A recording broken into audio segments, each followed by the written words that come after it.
जय महाराष्ट्र। भारतीय जनता पक्षाच्या ताकदीवरतीच फोडाफोडीचं राजकारण हे वाढलं आणि थेट शिवसेनेचे दोन तुकडे झाले। मात्र अशा वेळेस उद्धव ठाकरे यांची खंबीर साथ देत आहेत उद्धव ठाकरे यांचे सुपुत्र युवा सेना प्रमुख आदित्य ठाकरे यांनी पूर्ण महाराष्ट्र पिंजून काढला। सभा आणि रॅलींचा झंझावात सुरू असतानाच थेट ठाण्यामध्ये म्हणजेच मुख्यमंत्री एकनाथ शिंदे यांच्या बालेकिल्ल्यात ठाणे जिल्ह्यामध्ये जबरदस्त स्वागत या लोकांनी या ठिकाणी केलेलं आहे। शिवसैनिक आजही आदित्य ठाकरे, उद्धव ठाकरे आणि मातोश्री यांच्याशी किती एकनिष्ठ आहेत हे दाखवून देण्याचा हा प्रयत्न।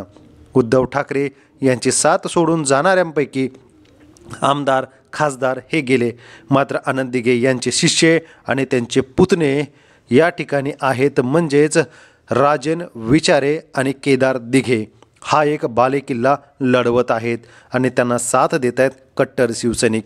या गर्दीवरून आपण अंदाज लावू शकतोय की ठाण्यामधून आमदार खासदार गेले, स्वतः मुख्यमंत्री एकनाथ शिंदे झाले, मात्र या ठिकाणचा शिवसैनिक आजही मातोश्री यांच्याशी एकनिष्ठ असल्याचं दिसतंय।